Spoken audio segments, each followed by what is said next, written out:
Tonight on NAIT NewsWatch. We look at local reactions to the U.S. election. Canada has a very important trading relationship with the United States, which we cannot compromise. The Edmonton Police Service celebrates a major milestone. Everybody in Edmonton has the right to a safe home to live. The Edmonton Eskimos make a generous donation to a great cause. It's key to have these men, these male figures representing us in the community. NewsWatch starts now. Good evening. The 58th United States presidential election is now just 3 days away. While the vote belongs to America, there are many in Canada watching the historic events closely, both to see who the next commander-in-chief will be and what that means for Alberta and Canada. Our Michael Vecchio joins us live from the South Lobby with more on that story. That's right. Whether one supports Hillary Clinton or Donald Trump, it's evident that these two polarizing figures have sparked huge interest and passionate fervor, even on this side of the border. As Election Day approaches, the eyes of the world are turned to America, including those of Elliot Tanti, a Canadian traveling to the swing state of Iowa. Well, I'm going to work on behalf of Hillary Clinton, and by all indications, she is behind in Iowa. So I expect to find some hostility towards her and thus myself while I'm there. But I'm also, going to meet people that are invested in the political process themselves. I'm not the only Edmontonian going. I'm not the only American from out of state going to campaign in Iowa for Hillary Clinton.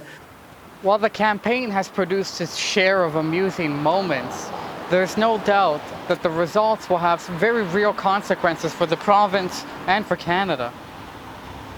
Some economists have warned that the future of free trade could be in jeopardy, especially under a Trump administration. And after decades of general consensus, particularly in the Republican Party of the United States, that free trade agreements and globalization were a good thing, we've now seen such a sharp backlash against those positions. And that has really significant implications for a country like Canada. For Terry Eggleston, a native Pennsylvanian now living in Canada, this election cycle has proven to be a contest between two equally unpopular candidates.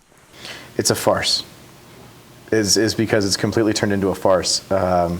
You have one candidate who does everything that a candidate should never ever do, but is still where he is, and another candidate who has the experience, has the background, however, has been heavily scrutinized for her experience in office and for things that she has done and hasn't done over time. And the phrase, the lesser of two evils, it's never been more true. Like Terry, there are approximately 2 million Americans who live in Canada and that are all eligible to cast their ballot. Michael, are there any local events planned for election night? Well, besides the private gatherings, curious watchers can stop by the Garneau Theatre on Tuesday night for food and drinks as live results are projected onto the big screen. How can we expect the Canadian government to react to the newly elected president? Well, Haley, Prime Minister Trudeau has said that he looks forward to cooperating with whomever is elected. However, a Trump presidency would certainly be a challenge to a Liberal government, especially one that has acknowledged climate change, welcomed refugees, and included a record number of women in cabinet. Thanks, Michael. That's Michael Vecchio reporting live from the South Lobby tonight. You're watching NAIT NewsWatch. With a downturn in our economy, many are wondering what the future holds for Alberta workers. The latest occupational demand and supply outlook predicts that our province's long-term labor demand is expected to outgrow supply over the next 10 years. The new outlook offers some future career prospects for students who are just beginning in the workforce after post-secondary. Predicted job shortages vary from managers in construction to sales and service supervisors. NAIT academic advisor Don Stewart doesn't seem too worried about the recent projection. Just a few years ago, we were, hearing that the economy is going to be needing, double the number of workers that we are currently training in our areas of apprenticeship, for example. So it's hard to, project into the future. And the long-term projections are, I would take them with a grain of salt. The recent outlooks helps to inform the government of Alberta's Future Ready campaign. Businesses and our government are teaming up to help end a serious form of violence in our city. A ceremony at City Hall on Tuesday marked the start of the new It's Time campaign.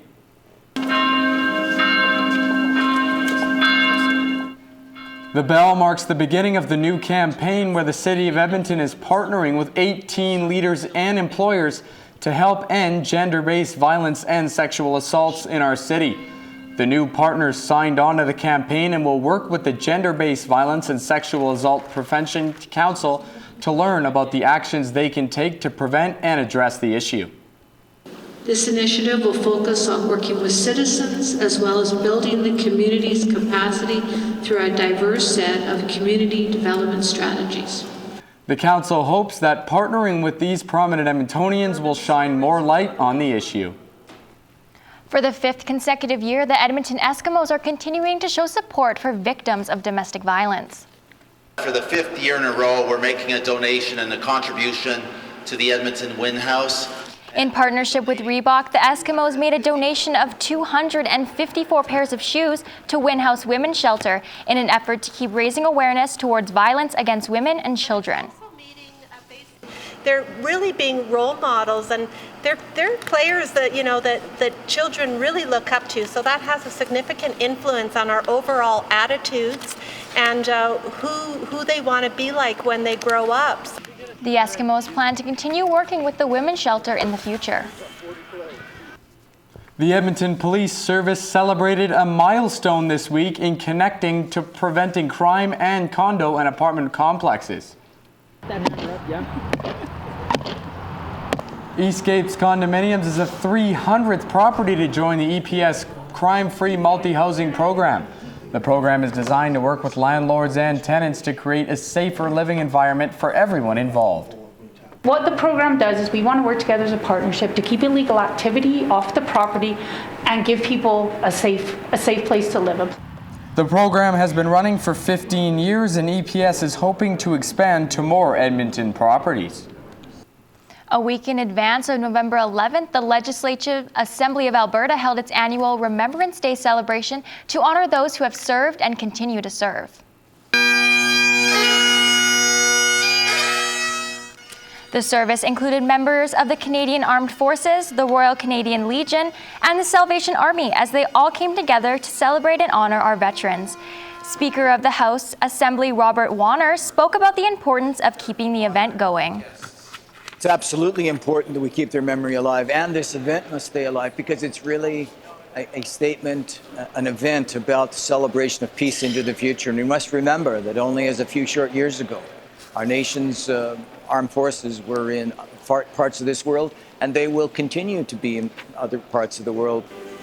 While the official Day of Remembrance is on the 11th, celebrations like these will continue to take place throughout the week. NAIT has been awarded the title of Best Overall Workplace by an Alberta-based business magazine.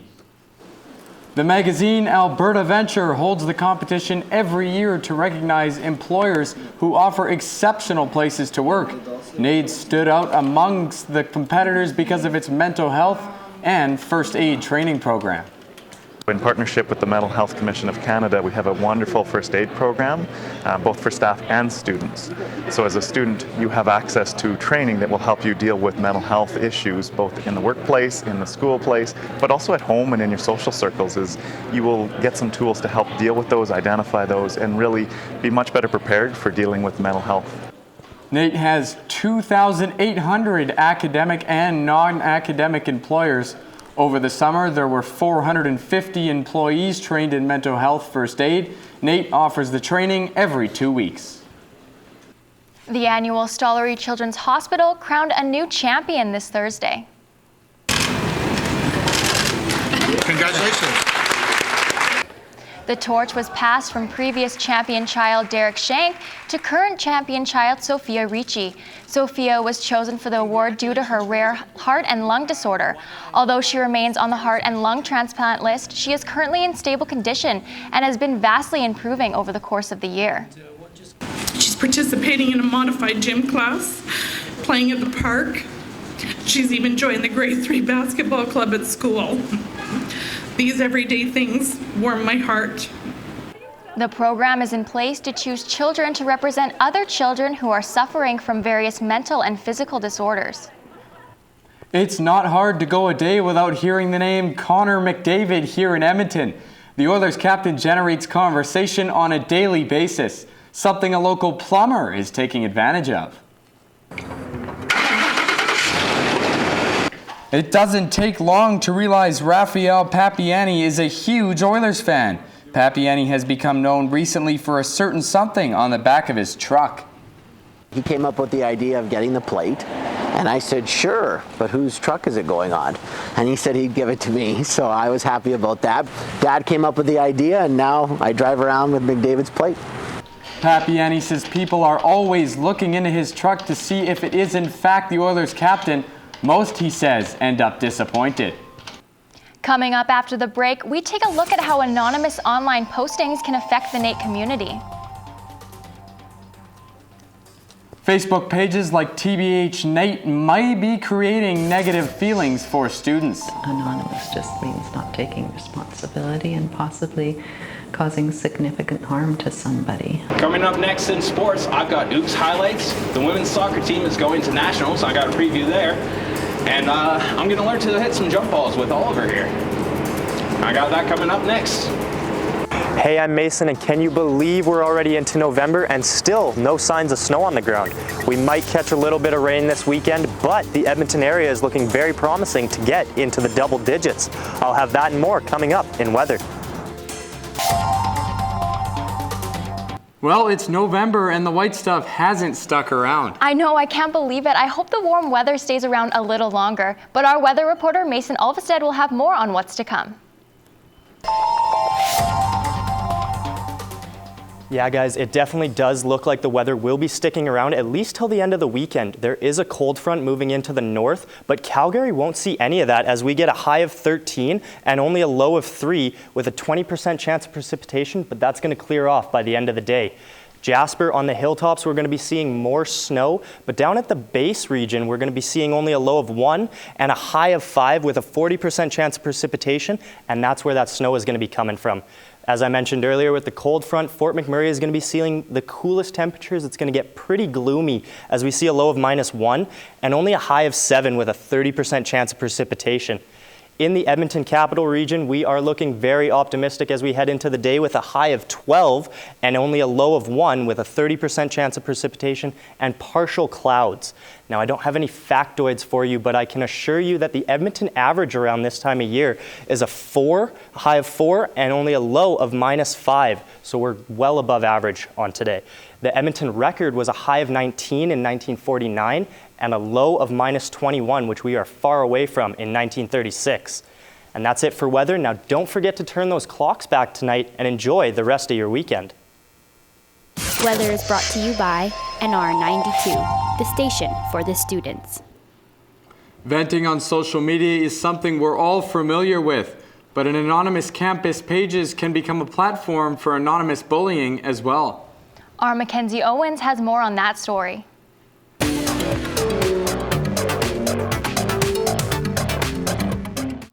Social media offers everyone a way to have their opinions heard. But with anonymous campus platforms like the TBH NAIT Facebook page and the app Chillabit, some of those opinions are bordering on bullying. Alex Galenza is a first-year student at NAIT. She says the anonymous negative posting reflects badly on the NAIT community. I obviously look at the page because it's entertaining and it's something to do during the day, but I don't think it's a very good representation of us at NAIT. I really wish that they would build us up better and make it a better community. Context on the page ranges from posts asking for advice to cries for help and verbal abuse. With the security of being anonymous, students may feel like there are no consequences to what they say online, when in reality, there always will be.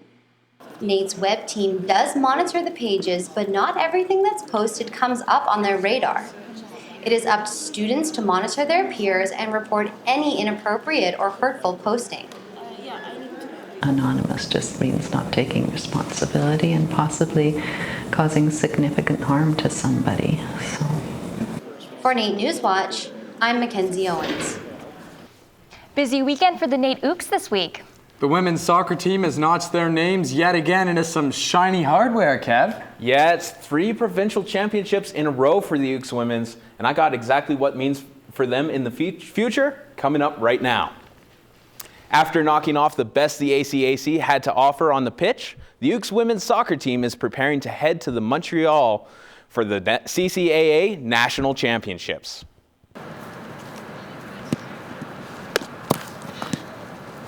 The women's soccer team qualified for nationals after winning the ACAC Provincial Championship this Sunday. It's the Ooks' 7th trip in a row after winning the last 3 provincial championships and 6 championships in the last 7 years. The team is prepped for the challenge and think that their victory in provincials showed off the skills they need to win it all. It was awesome. Set pieces is a big part of a winning team. Without those, scoring on those opportunities, it's hard to win a national championship. So it's something we've been working on all year, and it's felt great to actually convert on it in the last couple minutes of the game. The Ooks will face the Douglas Royals from British Columbia in the CCAA preliminaries in Montreal on Wednesday. Though the teams have had changes in the offseason, this weekend showcased a true championship rematch. Ooks in the blue, the game would start slow, but after 16 minutes, Evan Warmington would get the rebound over goalie Brendan Jensen for the first goal of the game. A minute later, though, Ooks bounced back after a deflection finds its way to Tyler Coons, and he rifles in the Ooks first. Jump to the second period, a bit of tic-tac-toe gets the puck to Lucas Biench for a quick one-timer to give the Vikings a 3-1 lead. Third period, Ooks would try to bounce back as Tyler Jaworski feeds the puck to Isaac Farah, who blasts it past Henry Friedman, bringing the lead to within 1.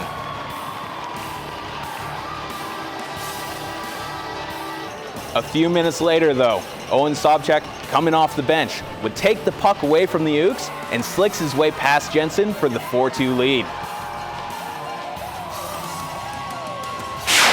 The Vikings would find 2 empty netters at the end, giving them a huge 6-2 win. Ooks coach Tim Fragel said they made too many mistakes against a good team. Yeah, we played with much more determination last night, much more grit, and tonight we had some pushback in the third period, but it was a little too late. We gave them 2 free goals on mistakes on our own, and you can't do that against good teams. The women's basketball team took the court this weekend against Grand Prairie and looked pretty good after a dominant win in the first game. Early in the game, Ooks in the Navy. Cassidy Tall gets a handoff from Megan Belcourt, starts the scoring off with a swish for 3. A little bit later, Sydney Hurlbert intercepts a pass and gets it off to Alyssa Bridgman, and she nails it for 2. End of the first, Bridgman drives it down the court, passes back to Belcourt, and she sinks the buzzer beater for 3. Ooks up 27-12. Second quarter, Shaylin Noyes would get the steal. She would then feed it to Bridgman. And what do you know? She sinks it clean again. Coach Warnick getting really excited with the women's strong defense. Grand Prairie would try to answer back with some offense of their own. Caitlin Verduzco drives through the Ooks and brings it to the house. They wouldn't be able to get much more going, though, with the Ooks dominating 86-41. Head coach Todd Warnick was happy, but is looking to a bigger matchup next week. Keano's going to be a tough matchup. They're probably the biggest team in the north, and we got to go up into their gym. They're physical, they're strong. We have to come ready, and we can't have those ebbs and flows and energy. It's got to be maintained for 40 minutes. So, the Ooks volleyball team added some players from the land down under this summer, hoping to serve up some big victories. Mitch Lewington from Perth, Australia was picked up by the NAIT Ooks over the summer, along with 2 other Australian players. Mitch formerly played on the Australian junior national team, getting to play against teams from around the world. Now at NAIT, Mitch thinks playing in Canada will be a great help to his development as a player. Over here is a good competition, as well as when we played overseas. Yeah, it's just a good competition over here, playing every weekend and training every day. This week for the End Zone Challenge, I took to the court and tried to serve up some aces.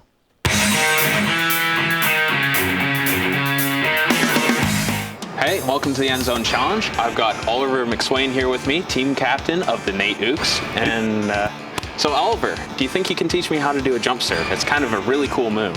Well, it's pretty complicated, but I mean, we've got a couple of minutes to kill, so let's see how much damage we can do here. Okay, so step 1, you want a nice high toss. Okay. So you start by just a nice up-down motion. Give yourself a nice high toss with a little bit of lead so you can go into it. So step 2, you want to take a nice volleyball approach. So it's left, right, left, and up. So the first left step usually occurs at the release of the ball. So that's how I do it anyway. Step, and then follow up with the last 2 steps. Now, once you're in the air, the third step is just a nice, relaxed swing. So you want to stay tall and long and just come over top the ball. So nice and relaxed. Don't try to muscle it and just follow through. And if you did everything right, then you'll have yourself a nice topper serve.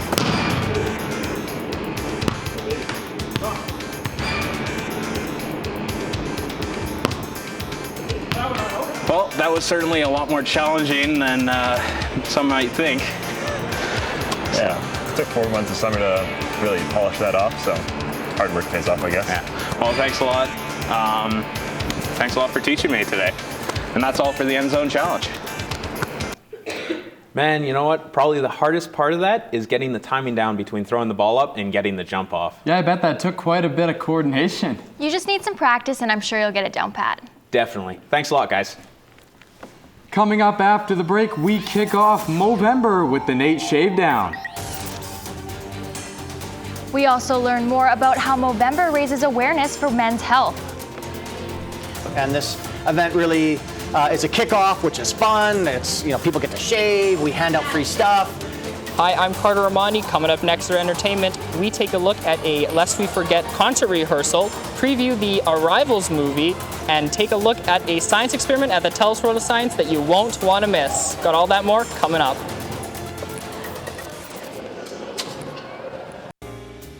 Hair services provided by Rock Salon and Spa.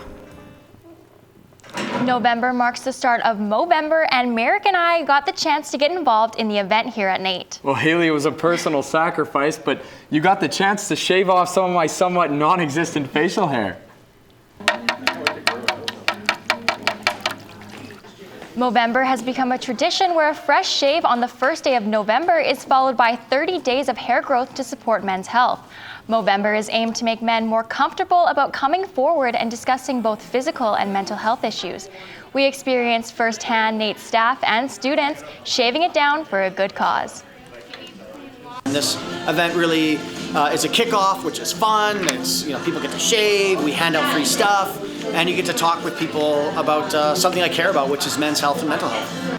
Donations were also collected towards men's health and research programs. If you would like to learn more, visit Movember.com. With Halloween, it's hard to find things to do this weekend. Yeah, but I think Carter has some events that might be interesting to check out. Right, Carter?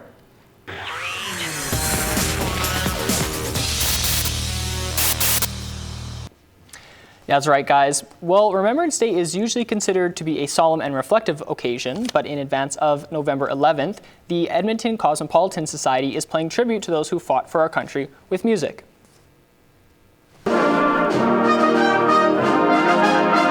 For the 27th year, the Society will perform a variety of early Remembrance Day ceremonies. The award-winning group will have guest conductor Captain Christopher Embry of the Royal Canadian Artillery Band and Jalen Nye, honorary colonel of the 408 Tactical Squadron, join them for the ceremonies. For these veterans, Remembrance Day isn't just any other holiday. Well, this helps us try and remember some of the people with the friends of ours that we lost through our service, in my case anyway, and I imagine we can. Mine is family. I had my grandfather, my great uncle. I had my an uncle killed in the Second World War, and I had 5 cousins of my father's that were also in the military. The concert plays at the Winspear Centre tomorrow night at 7:30 p.m. For tickets, visit www.ticksonthesquares.ca. Well, we all remember the days of creating small science experiments for elementary school projects like the classic paper mache volcano. Well, the TELUS World of Science just can't help themselves and want to do a science experiment for the ages. Let's try again. The Science Centre is conducting a massive scale experiment, the biggest one in Edmonton, that involves ping pong balls and liquid nitrogen. On Thursday, November 10th, we're going to be celebrating International Science Centre Day here at the Science Centre. Our big experiment, like you mentioned, will happen at 2 o'clock outside, and we are going to set off a liquid nitrogen ping pong cannon.